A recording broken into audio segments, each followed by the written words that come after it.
उन्होंने जो विकास किया है जनता के बीच में, जनता के दिल में अपनी जगह बनाई है, इस रोड शो में जनता का उत्साह इस बात का प्रमाण है। वहाँ कई बूथों पर कांग्रेस की टेबल तक नहीं लगी। ये इस बात का प्रमाण है कि कांग्रेस के लोगों ने नतीजे से पहले ही अपनी हार को स्वीकार किया। ये शुरुआत है कि अंतिम जो होगा, जो निर्णय होगा, वो बहुत ही सुखद होने वाला है और राष्ट्र हित में होने वाला है। खजुराहो लोकसभा के इस रण का चुनाव प्रचार अब आखिरी दौर पर पहुंच गया है। चुनाव प्रचार खत्म होने में बस अब 24 घंटे का वक्त बचा है और ऐसे में भारतीय जनता पार्टी के जो प्रत्याशी और बीजेपी के प्रदेश अध्यक्ष हैं विष्णुदत्त शर्मा, वह कटनी पहुंचे और कटनी में तमाम कार्यकर्ताओं के साथ वह एक विशाल रोड शो कर रहे हैं। और आप देख सकते हैं कि वी.डी. शर्मा गाड़ी पर सवार हैं और तमाम कार्यकर्ता हैं वह इस रोड शो में शामिल हैं, लोगों का अभिवादन कर रहे हैं, भारतीय जनता पार्टी के पक्ष में वोट देने के लिए लोगों से अपील कर रहे हैं। वी.डी. शर्मा की अगर हम बात कर रहे हैं तो वह इसी खजुराहो लोकसभा सीट से दूसरी बार चुनाव मैदान में है। हालांकि इस बार यहाँ पर इंडिया गठबंधन है उसने मीरा यादव को टिकट दिया था, लेकिन कुछ गलतियों के कारण उनका नामांकन जो है रद्द हो गया था और उसके बाद जो है अब इंडिया गठबंधन ने जो है अब रिटायर IAS जो चुनाव लड़ रहे हैं उन्हें अपना समर्थन दिया है और कहा है कि अब जो है इंडिया गठबंधन के जो उम्मीदवार होंगे वह रिटायर IAS प्रजापति होंगे। लेकिन जो कार्यकर्ता हैं उनका जोश यही बता रहा है कि यहाँ खजुराहो लोकसभा सीट का जो मुकाबला था, जिसे विपक्ष कांटे की टक्कर का बता रहा था, वह मुकाबला अब एक तरफा हो गया है। जो लोग हैं इस लोकसभा के वो भी यही कह रहे हैं कि उनके पास अब ऑप्शन नहीं बचा है, क्योंकि यहाँ पर अब वी.डी. शर्मा जो कैंडिडेट हैं उनके टक्कर देने के लिए अब यहाँ पर कोई मजबूत कैंडिडेट नहीं है जो उन्हें टक्कर दे सके। हालांकि इस लोकसभा चुनाव में, माफ़ कीजिएगा, इस लोकसभा चुनाव में निर्दलीय उम्मीदवार काफ़ी हैं, लेकिन बीजेपी के जो कार्यकर्ता हैं वह इन अंतिम क्षणों पर पूरा ही जोर लगा रहे हैं पार्टी के पक्ष में माहौल बनाने के लिए, ताकि जब 4 जून को नतीजे आए तो ऐसे जो लोकसभा है खजुराहो उसे तो जीता जा सके, लेकिन एक बड़े अंतर के साथ उसे जीतने का प्लान भी भारतीय जनता पार्टी के कार्यकर्ता बना रहे हैं। इसलिए जो देख सकते हैं कि यहाँ पर राज्यसभा सांसद हैं कविता पाटीदार जी, वो भी इस रोड शो में हैं। हम उनसे ही बात करते हैं। मैम, यहाँ पर इंडिया गठबंधन ने जो पहले अपना उम्मीदवार उतारा था, फिर उनका नामांकन कैंसिल हुआ, अब उन्होंने किसी और जो निर्दलीय उम्मीदवार थे उन्हें समर्थन दिया है। क्या लगता है इस बार क्या होगा इस खजुराहो लोकसभा में, क्योंकि टक्कर कितनी मांगते हैं आप?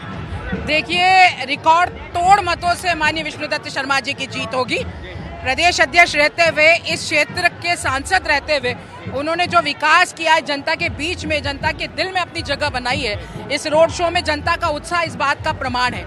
और माननीय मोदी जी के नेतृत्व में इस देश की दशा और दिशा में जो अमूलचूल परिवर्तन हुआ है, अंत्योदय को धरातल पर चरितार्थ करने का काम माननीय मोदी जी के नेतृत्व में हमारी सरकार ने किया है। और फिर मध्य प्रदेश में तो डबल इंजन की सरकार काम कर रही है। डॉक्टर मोहन यादव के नेतृत्व में प्रदेश में जिस तेजी के साथ विकास पर हम लोग इतने कम दिनों में आगे बढ़े हैं, जनता ने अब भारतीय जनता पार्टी के नेतृत्व को सहज स्वीकार किया है।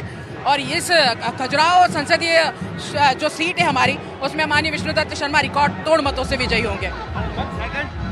फेस का जो वोटिंग होनी है उसमें खजुराहो लोकसभा है, टीकमगढ़ है, सतना, रीवा भी है, तो मैम क्या लगता है कि जो पहले फेज के बाद अब जो सेकंड फेज हो रहा है उसमें बीजेपी को कितनी उम्मीदें हैं? बिल्कुल निश्चित, प्रथम फेज के चुनाव में भी हम विजयी होंगे और द्वितीय चरण के जो चुनाव है उसमें भी हम बहुमत के साथ आ रहे हैं। सभी 29 की 29 जो सीट है मध्य प्रदेश की, वो हम कमल को खिलाकर रहेंगे। और जिस तरह से मैं 4 लोकसभा का मुझे प्रभार था और मैंने वहाँ भी देखा, मध्य प्रदेश में कई जगह जाकर देखा, जनता का भारी उत्साह है। कांग्रेस में बिल्कुल निराशा है। जो पहले चरण में मतदान हुए वहाँ कई बूथों पर कांग्रेस की टेबल तक नहीं लगी। ये इस बात का प्रमाण है कि कांग्रेस के लोगों ने नतीजे से पहले ही अपनी हार को स्वीकार किया। क्योंकि इतने सालों तक शासन करने के बाद भी देश में वो कोई ऐसा मील का पत्थर स्थापित नहीं कर पाए जिसकी चर्चा वो जनता के बीच में करे।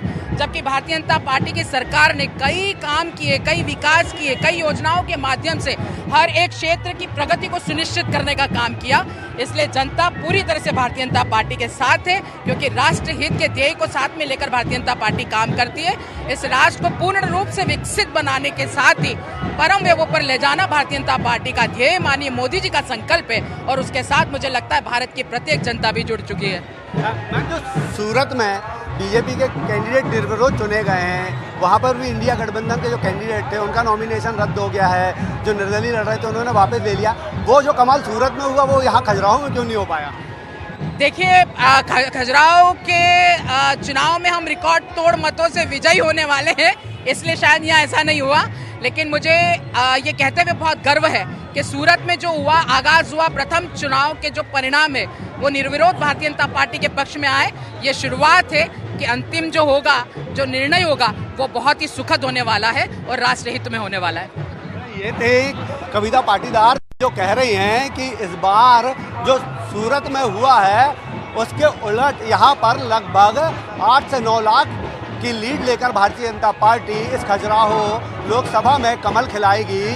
और जब 4 जून को नतीजे आएंगे तो जो मध्य प्रदेश की 29 सीटें जीतने का दावा भारतीय जनता पार्टी कर रही है, वह उसे पूरा करने का काम भी इस मध्य प्रदेश की जनता करेगी। कैमरामैन गणेश विश्वकर्मा के साथ अभिषेक शर्मा, IBC 24 कटनी।